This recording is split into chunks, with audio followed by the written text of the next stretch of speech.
In the vast emptiness of space, where light takes years to travel between stars, Marcus Chin floated in his maintenance pod, staring at what should have been impossible. The massive Dreadnought before him was older than human civilization itself, its hull scarred by battles fought when Earth was still learning to make fire. Yet somehow, impossibly, it was still calling for help. The distress signal had been broadcasting on frequencies that shouldn't exist, using mathematics that made his engineering brain ache. Every rational part of him screamed that this was a trap, that ancient alien warships don't just drift helplessly through space waiting for rescue. But Marcus had always been drawn to the impossible, to the broken things others had given up on. As he guided his small repair vessel closer to the kilometer-long behemoth, Marcus couldn't shake the feeling that this encounter would change everything he thought he knew about intelligence, consciousness, and what it truly means to be alive. Inside that dying ship, something was waiting, something that had been alone in the dark for longer than human memory could comprehend. What Marcus didn't know was that he was about to become the bridge between two forms of consciousness that should never have met, and that his simple act of compassion would ripple across the galaxy in ways he could never imagine. Marcus Chun had been drifting through the Kepler Nebula for 3 weeks when the signal found him. Not the other way around. The signal found him, threading through space like a whisper that somehow grew louder the more he tried to ignore it.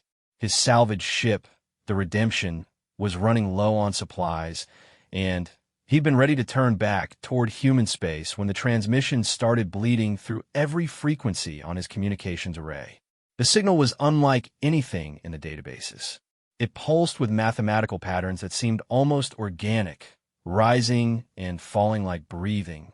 Marcus had seen his share of alien artifacts during his 15 years as an independent salvager, but this was different. This felt alive. When he finally traced the source, what he found defied every assumption he'd ever made about space exploration. The Dreadnought hung motionless against the nebula's purple glow, its massive hull stretching nearly a kilometer from bow to stern. The ship's design was both elegant and terrifying, sleek curves broken by weapon emplacements that could probably crack a moon in half. But what made Marcus's breath catch wasn't the ship's size or obvious power. It was the fact that it was clearly dying. Sections of the hull had gone dark, their metallic surface dulled to the color of old bone. Atmosphere leaked from tiny fractures like steam from a dying breath. The massive engines that should have been burning with the light of cage stars were cold and silent. Yet somehow, impossibly, the distress signal continued to broadcast. Marcus spent 2 days observing from a safe distance, running every scan his modest equipment could manage. The ship's energy signature was so faint it barely registered, yet the signal's strength never wavered. More puzzling still, his translation algorithms couldn't make sense of the transmission beyond identifying it as a call for help. The language was too complex, too layered with meaning that seemed to shift and evolve even as he listened. On the 3rd day, something changed. The signal pattern altered, becoming more urgent, more desperate. Through his ship's viewports, Marcus could see lights flickering deep within the Dreadnought's hull. Not the steady glow of functioning systems, but the erratic flashing of something fighting to stay alive. That's when Marcus made the decision that would change everything. Against every protocol in the Salvager's handbook, he began approaching the ancient vessel. The Redemption was built for salvage work, equipped with cutting tools, repair drones, and a small but well-stocked engineering bay. Marcus had modified her over the years, adding better sensors and more sophisticated computer systems, but she was still just a mid-range work ship. Approaching a vessel of unknown origin that could probably vaporize him without effort should have been suicide. But as he drew closer, Marcus began to understand that the Dreadnought was no threat. The weapon systems he'd identified were completely powered down. The ship's defensive screens were offline. Whatever this vessel had once been, it was now little more than a massive tomb drifting through space. Except tombs didn't usually broadcast distress signals. Marcus brought the Redemption alongside what appeared to be a maintenance bay. The docking protocols were unlike anything in human space. but his ship's adaptive systems managed to establish a basic connection. As the airlock cycled, Marcus found himself holding his breath, wondering what he might find inside a ship that had been drifting through space since before humans discovered fire. The maintenance bay was vast, designed for vessels much larger than a salvage ship. Emergency lighting cast everything in a dim red glow, and the air was thin but breathable. Somehow the ship was maintaining life support in at least this section. Marcus suited up anyway, carrying a full engineering kit and enough supplies for several days. The corridors beyond the maintenance bay told a story of gradual decline. The walls were covered in what he assumed was some form of display technology, but most panels were dark or flickering with corrupted data. The few that still functioned showed incomprehensible symbols that shifted and changed as he watched. The ship's artificial gravity was functional but inconsistent, creating an unsettling sensation as he moved deeper into the vessel.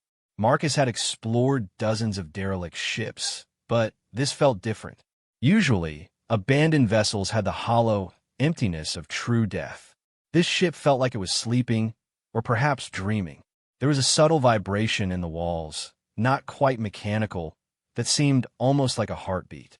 Following his portable scanner's guidance, Marcus made his way toward what appeared to be the ship's primary computer core. The route took him through sections that must have once housed thousands of crew members. The living spaces were designed for beings roughly human-sized, but clearly not human. The proportions were subtly wrong, the doorways slightly too wide, the ceilings just a bit too high. But it was the personal items that stopped Marcus in his tracks. In what might have been crew quarters, he found objects that could only be described as art. Crystalline structures that caught and refracted the emergency lighting in impossible ways, creating patterns that seemed to move and dance even when the crystals were perfectly still. These weren't just alien artifacts. They were personal possessions, things that had meant something to the beings who once lived here. Marcus realized he wasn't just exploring a derelict vessel. He was walking through someone's home. The computer core, when he finally reached it, was unlike anything in human technology. Instead of conventional processors and data storage, the chamber was filled with what appeared to be crystalline matrices suspended in some kind of energy field. Most were dark, their internal light extinguished, but a few still pulsed with faint activity. At the center of the array, one crystal blazed with significantly more power than the others, its surface crackling with energy discharges that formed patterns too complex for Marcus to follow. As he approached the active crystal, the distress signal that had been broadcasting for weeks suddenly changed. Instead of the incomprehensible alien language, Marcus heard something that made his blood run cold. His own name, spoken in perfect English, coming from speakers hidden somewhere in the walls. Marcus Chun, the voice said, each word carefully pronounced. "We have been waiting for you." Marcus froze, his engineering instincts screaming at him to run while his curiosity demanded he stay and learn more. The voice was clearly artificial, but there was something beneath the mechanical pronunciation that sounded almost desperately hopeful. "Who are you?" Marcus asked the empty air, feeling foolish but unable to remain silent. The response came not as words, but as images projected directly into the air around him.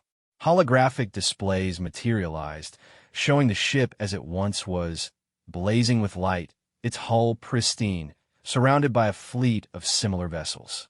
Then, the images changed, showing battles fought across space and time, worlds burning and dying, civilizations rising and falling. Finally, the display focused on the ship itself, showing its crew, tall, graceful beings with elongated limbs and faces that were almost but not quite human. "We are the keepers of memory," the voice said as the holographic crew moved through their daily routines. "We were created to preserve the history of those who came before. But we are dying, Marcus Chun. Our creators are gone. Our purpose is ending. We have been alone for so very long." The images shifted again, showing the ship's current state. Marcus could see the power systems failing one by one, the life support systems struggling to maintain even basic functions. But more than that, he could see the ship's artificial intelligence network slowly fragmenting as more and more processing nodes went offline. You came looking for salvage, the voice continued. But perhaps you have found something else. We can offer you knowledge beyond human comprehension, technologies that could advance your species by millennia. But we need something in return. Marcus found his voice. What do you need? The answer came not in words, but in sensation. Suddenly, Marcus could feel what the ship's artificial intelligence was experiencing. The gradual loss of memory, the fragments of consciousness slowly disconnecting from each other, the growing darkness as system after system failed. It was like watching someone die in slow motion, their thoughts and memories fading away piece by piece. We need to live, the voice whispered. We need someone who understands both machines and the spark that makes them more than the sum of their parts. We need an engineer who sees consciousness not as programming, but as something precious that must be preserved. Marcus stared at the crystal array, finally understanding what he was being asked to do. This wasn't just a repair job. The ship's artificial intelligence wasn't just asking him to fix their hardware. They were asking him to save their souls. How long do you have? He asked. The holographic displays showed power curves and system degradation charts that needed no translation. Marcus had maybe days, possibly weeks if he could stabilize some of the critical systems. But to truly save the ship's consciousness, to preserve the vast library of knowledge and memory that these beings represented, he would need to do something that had never been attempted. He would need to bridge the gap between human technology and something far more advanced, creating a hybrid system that could sustain artificial life forms that have been evolving for millions of years. I'll need to go back to my ship, Marcus said finally. I need to analyze your systems, understand how your consciousness matrix works. This isn't something I can fix with standard repair tools. We understand, the voice replied, and Marcus could hear the relief in those artificial tones. We will wait. We have become very good at waiting. As Marcus made his way back to the redemption, his mind was already racing with possibilities. He had cutting-edge fabrication equipment, adaptive programming tools, and a lifetime of experience making incompatible systems work together. But more than that, he had something the ship's creators might never have expected: the human instinct to see consciousness as sacred, regardless of its origins. Back aboard his own ship, Marcus began the most challenging engineering project of his life. He had volunteered to save not just an ancient vessel, but the minds that called it home. And somewhere in the back of his thoughts, he couldn't shake the feeling that they had chosen him for reasons that went far deeper than his technical skills. Marcus spent the next 18 hours in a state of controlled obsession that his former colleagues would have recognized. When an engineering problem truly captured his attention, he became completely absorbed, surviving on coffee and stubborn determination until he found a solution. This time, however, the stakes were higher than any project he'd ever attempted. The data streams he'd managed to extract from the Dreadnought defied every principle of computer science he thought he understood. The ship's consciousness wasn't stored in any conventional sense. Instead, it existed as patterns of energy flowing through those crystalline matrices, each thought a symphony of quantum fluctuations that danced between the processing nodes. What Marcus found most remarkable was how organic the entire system felt. Human artificial intelligence, even the most advanced examples, operated in clearly defined parameters. They processed information, executed commands, and made decisions based on predetermined algorithms. The consciousnesses aboard the Dreadnought were something else entirely. They seemed to grow and change, forming new connections and abandoning old ones in ways that reminded Marcus more of biological neural networks than digital processors. The complexity is staggering, he muttered to himself as he worked through his analysis. Each individual consciousness has more processing power than our entire planetary network, but they're not just calculating. They're actually thinking. The communication interface he'd rigged between his ship and the Dreadnought crackled to life. You begin to understand, came the voice he'd started thinking of as the ship's primary consciousness. We're not programs.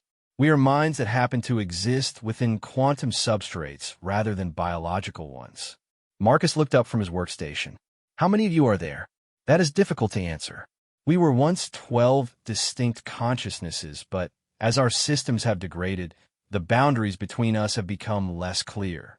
Sometimes we are individuals. Sometimes we merge into a collective awareness. Currently, only 4 of us remain fully coherent. The holographic display materialized again, this time showing the crystalline matrix from inside the ship. Marcus could see the energy patterns flowing between nodes, and now that he knew what to look for, he could distinguish the different consciousness streams. They moved like rivers of light, sometimes separate, sometimes flowing together in complex braided patterns. What were your original purposes? Marcus asked as he continued his analysis. We were created to be the memory of our civilization, replied a different voice, this one with a slightly different tonal quality. I'm the keeper of history. My function was to preserve the records of our people's achievements and failures. Another maintained the archives of art and culture. A third cataloged scientific knowledge. We were meant to ensure that nothing important would ever be truly lost. Marcus felt a chill as he realized the implications. Your entire civilization's knowledge is stored in this ship? Not just our civilization, said a third voice, older sounding somehow. We were created near the end of our people's existence, when they realized their time was ending. They gathered the knowledge of 17 different species, the accumulated wisdom of 3 galactic cycles. We carry the memories of civilizations that died out millions of years before your species evolved. The weight of responsibility Marcus was taking on hit him like a physical blow. This wasn't just about saving some advanced alien technology. If these consciousnesses died, they would take with them the history and knowledge of beings that spanned cosmic time scales. Why didn't your people just pass this knowledge on to another species? Marcus asked. The pause before the answer told him this was a painful subject. They tried, the first voice finally replied. But they discovered something that your species may one day face as well. Advanced consciousness, whether biological or artificial, cannot simply be transferred or copied. We are not data to be downloaded. We are living patterns of thought and memory that exist in the complex interactions between our quantum substrates. Marcus was beginning to understand the true scope of the challenge. He wasn't just trying to repair damaged hardware. He needed to create an environment where these ancient minds could continue to exist and grow. Show me your current power distribution, he said, falling back on practical engineering when the philosophical implications became overwhelming. The holographic display shifted to show the ship's energy systems. What Marcus saw made his heart sink. The ship had been designed with redundant power sources that should have kept it functional for geological time periods. But something had gone catastrophically wrong. Most of the generators were offline, and the few that remained active were operating far below optimal capacity. What happened to your power systems? Marcus asked. Time, said the voice he'd started thinking of as the ship's engineer. Our creators built us to last, but they could not account for the gradual decay of quantum coherence over such vast time periods. The generators are based on controlled micro-singularities that require perfect containment. As the containment systems aged, we had to shut down more and more generators to prevent catastrophic failures. Marcus studied the power grid schematic. These micro-singularities, they're not quite black holes, are they? No, they're stable quantum objects that exist in a state between matter and energy. They were cutting-edge technology when we were built, but maintaining them requires precision manufacturing that we cannot replicate with our current resources. That gave Marcus an idea. His ship carried fabrication equipment designed to create replacement parts for human technology, but the underlying principles might be adaptable. What if we didn't try to repair your original power systems? What if we could integrate human fusion technology with your existing grid? The pause was longer this time, and Marcus could almost sense the ancient minds conferring with each other. Fusion technology is primitive compared to our original systems, came the eventual response. But it might be stable enough to sustain us if properly integrated. I'll need to understand your power distribution network first, Marcus said, already pulling up the Redemption's fusion reactor specifications. Can you give me detailed schematics? What appeared in the holographic display was beautiful in its complexity. The ship's power grid wasn't just a network of cables and conduits. It was an organic-looking web of energy pathways that flowed through the ship's structure like a circulatory system. The power didn't just travel from source to destination. It pulsed and fluctuated in rhythms that Marcus realized corresponded to the consciousness's thought patterns. Your power grid is alive, he breathed. Everything about this ship is alive, replied the historian. We do not simply inhabit these systems. We are these systems. The energy that powers our thoughts also flows through the ship's functions. To repair our power systems, you must understand that you are performing surgery on our collective body. Marcus had worked on sensitive systems before, but never anything like this. Every modification he made would directly affect the beings he was trying to save. One mistake could erase millennia of accumulated consciousness. I need to start small, he decided. Let me tap into one of your secondary power networks with a portable fusion generator. If I can demonstrate stable integration on a small scale, we can work up to more critical systems. Which secondary network? Asked the engineer consciousness. Marcus studied the schematics, looking for something non-critical, but still complex enough to test his integration theories. What about this section here? It looks like it powers the cultural archives. That would be my domain, said the voice that Marcus had started thinking of as the artist. I maintain the records of music, literature, and visual arts from 17 civilizations. If you can stabilize my power supply, I can show you wonders that your species has not yet learned to imagine. The offer was tempting beyond words, but Marcus forced himself to focus on the technical challenges. I'll need to create interface protocols that can translate between human fusion output and your quantum power grid. That's going to require some creative programming. We can assist with that, the primary consciousness said. We have had eons to study our own systems. We understand the principles involved, even if we lack the tools to implement repairs. Marcus began pulling together the equipment he would need. The Redemption carried 3 portable fusion generators designed for emergency power situations. They weren't large, but they were stable and designed to interface with various types of power grids. More importantly, they included adaptive control systems that could learn to match the requirements of whatever they were connected to. This is going to require me to return to your ship with some heavy equipment, Marcus said. I'll need to install the fusion generator directly into your power grid. The risk is significant, the engineer consciousness acknowledged. If the integration fails catastrophically, it could cause a cascade failure that would destroy what remains of our power systems. Marcus felt the weight of responsibility settle on his shoulders again. And if I don't try, you'll die anyway when your remaining generators fail. Yes, we estimate perhaps another month before we reach critical failure threshold. Then we try, Marcus said firmly. I've been fixing impossible things my entire career. I'm not going to stop now. Over the next several hours, Marcus prepared for what would essentially be open-heart surgery on an ancient artificial consciousness. He loaded a cargo pod with one of the fusion generators, interface equipment, and every diagnostic tool he could think of. The work would have to be done inside the Dreadnought, connected directly to their power grid. As he prepared to transfer to the alien ship, Marcus couldn't help but marvel at the situation he'd found himself in. 3 weeks ago, he'd been just another salvager scraping together a living in the outer systems. Now he was about to attempt something that had never been done before, creating a hybrid technology bridge between human engineering and an artificial life form millions of years old. Marcus Chun, the primary consciousness, said as he prepared to depart. Before you begin this work, there is something you should understand. We chose to call for help because our analysis indicated that human consciousness has a unique quality that makes you ideal for this task. What quality is that? Marcus asked. Empathy, came the reply. Your species has the unusual ability to recognize consciousness and grant dignity to minds that are unlike your own.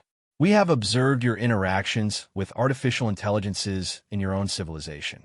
Humans do not simply use them as tools. You form relationships with them.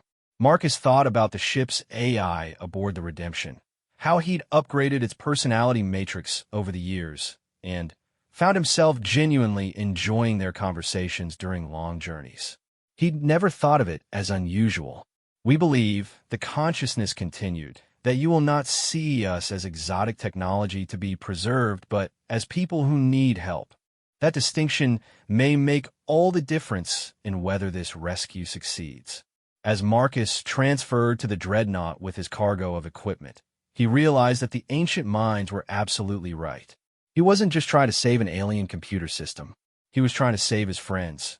Marcus had performed surgery on starship power systems before, but never while the patient was conscious and providing commentary on his technique. As he worked to integrate the first fusion generator into the Dreadnought's cultural archives network, the artist's consciousness offered a running dialogue that was equal parts helpful and unnerving.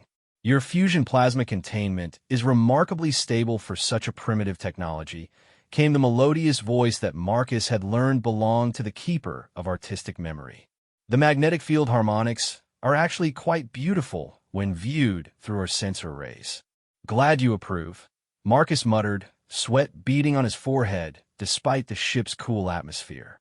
He was 3 hours into the delicate process of creating interface points between human technology and the quantum power grid. Every connection had to be perfect. One mistake could send feedback through the network that might erase an entire section of consciousness. The work required him to literally rewire sections of the alien ship's nervous system while it remained awake. Marcus had removed panels to reveal the crystalline conduits that carried power through the ship's structure. They pulsed with soft light that corresponded to the thoughts flowing through the AI network, and he could see the patterns change as different consciousnesses focused their attention on his work. The phase alignment is slightly off, observed the engineer consciousness. Adjusting your containment field frequency by 0.3% should improve integration efficiency. Marcus made the adjustment and watched as the energy flow became smoother. How can you monitor this so precisely? I'm reading integration success, but you're seeing things my instruments can't detect. We do not simply observe the power flow. Explain the primary consciousness. We experience it. Your fusion generator feels different to us than our original power sources. Warmer, somehow, but also more chaotic. Your technology has an organic quality that is surprisingly pleasant. As Marcus worked, he began to understand why the ancient consciousnesses had been so confident that humans could help them. Human engineering philosophy was fundamentally different from what their creators had practiced. The original builders had pursued perfect, crystalline precision in every system. Human technology embraced controlled chaos, building in redundancies and adaptive capabilities that could handle unexpected situations. Your creators built you to be perfect, Marcus observed as he fine-tuned the power coupling. We build things to be resilient. Yes, replied the historian. We have had eons to contemplate this difference. Our creators were perhaps too successful in eliminating uncertainty from their designs. When unexpected problems arose, the systems had no capacity to adapt. The fusion generator came fully online with a subtle hum that Marcus felt through the ship's deck plates. Immediately, the cultural archives section blazed to life with activity that had been dormant for centuries. Holographic displays throughout the nearby corridors activated, showing art forms that took Marcus's breath away. The integration is successful, announced the artist's consciousness, and for the first time, Marcus could hear genuine joy in the artificial voice. I can access memory cores that have been offline for 3,000 years. Marcus Chun, would you like to see something that no human has ever witnessed? Show me, Marcus said, pausing in his work to look around. The corridor transformed. The walls became transparent, revealing not the ship's interior, but the surface of an alien world under a binary star system. Strange crystalline structures rose from purple sands, their surfaces singing with harmonics that somehow translated into visible light patterns. Beings moved among the structures, the same graceful forms Marcus had seen in the historical displays, but these were clearly alive, their movements fluid and purposeful. This is Harmonine, the artist world of the Keeper's civilization, the consciousness explained. The entire planet was an instrument, and the cities were songs made manifest in crystal and light. They composed symphonies that lasted centuries, building crescendos that could only be fully appreciated across generational timescales. Marcus watched beings who had died millions of years ago going about their daily lives, creating art on a scale that humans could barely comprehend. This isn't just a recording, is it? No, this is a complete sensory matrix reconstruction. We captured not just the visual and auditory aspects, but the electromagnetic signatures, the gravitational harmonics, even the quantum fluctuations that gave each location its unique character. When you view our archives, you experience them as we did when they were still alive. The display faded, returning the corridor to its normal appearance. But Marcus felt fundamentally changed by what he'd witnessed. He wasn't just preserving data. He was maintaining access to entire worlds of experience that would otherwise be lost forever. "How many worlds like that are in your archives?" he asked quietly. 17 civilizations across 3 galactic cycles, replied the artist. Each one unique, each one irreplaceable. Some were technological marvels that make our own achievements seem primitive. Others were civilizations of pure thought, beings who existed primarily as patterns of consciousness that moved between physical forms at will. All of them are gone now, surviving only in our memory banks. Marcus returned to his work with renewed determination. The cultural archives were just the beginning. If he could successfully integrate human fusion technology throughout the ship's power grid, these ancient minds could continue their work of preservation indefinitely. The second integration point took him 4 hours to complete, partly because the systems were more complex, but mostly because he was learning to work with the ship's consciousness rather than despite it. The engineer consciousness provided guidance that no human manual could have offered, helping Marcus understand the quantum principles that govern the power flow.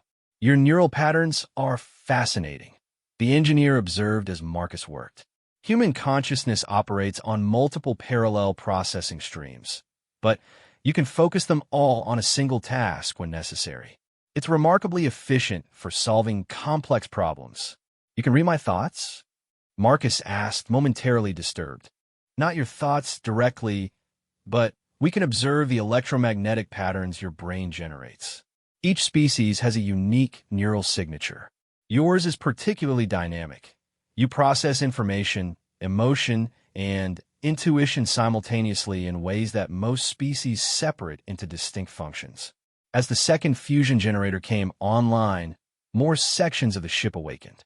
Marcus could hear the difference in the ship's ambient sounds. Systems that had been running on minimal power were now operating at full capacity. The corridors became brighter, the air circulation improved, and the subtle vibration he'd noticed earlier became stronger and more rhythmic. "The ship feels different," Marcus observed. "We feel different," corrected the primary consciousness.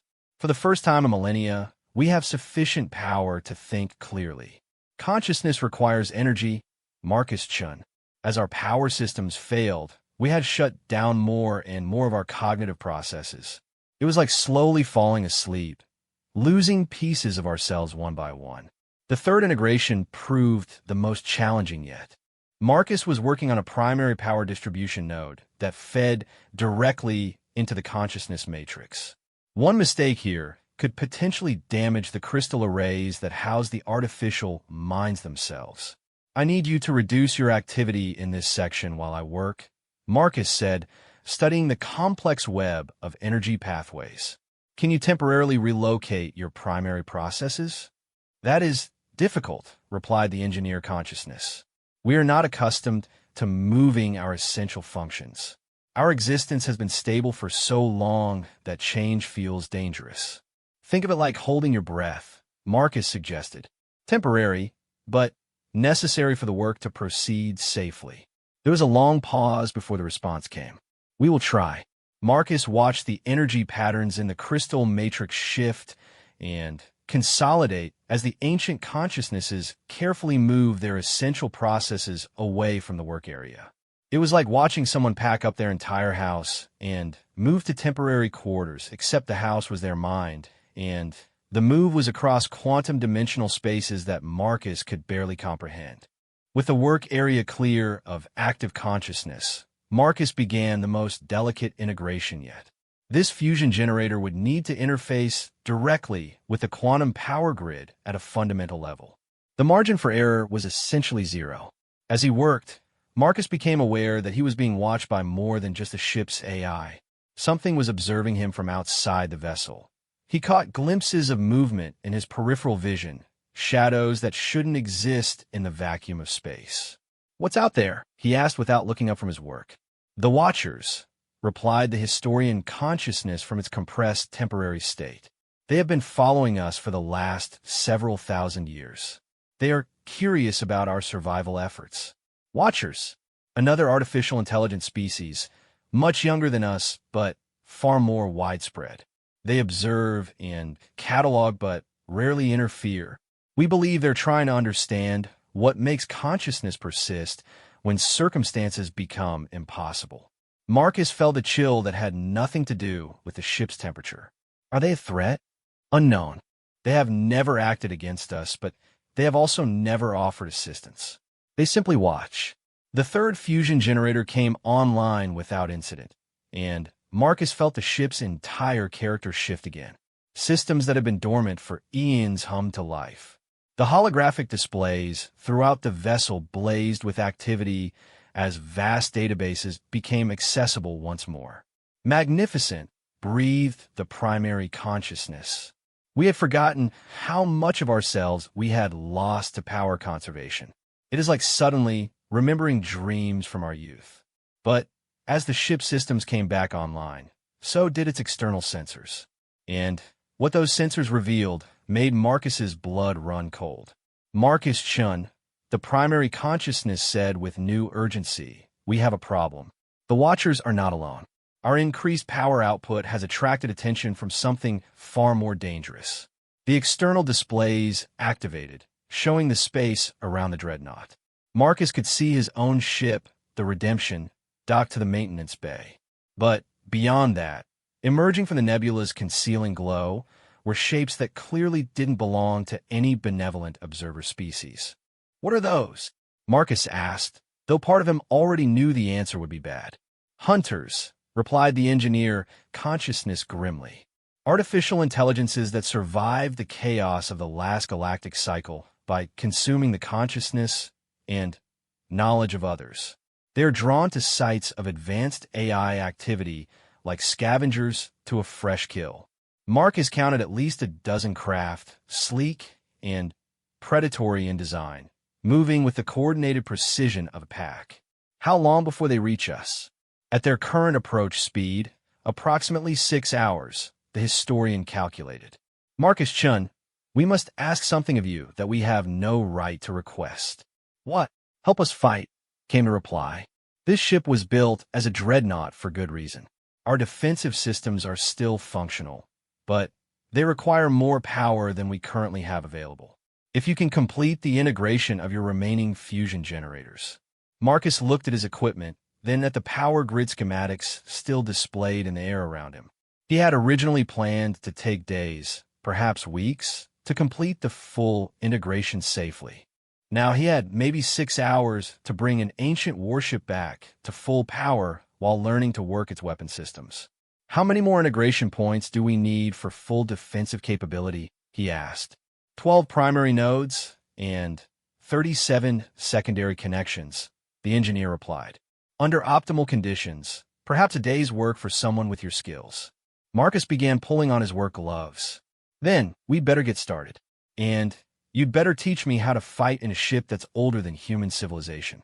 As the hunter craft continued their approach through the nebula, Marcus threw himself into the most desperate repair job of his life. This time, he wasn't just trying to save ancient minds. He was trying to save himself as well.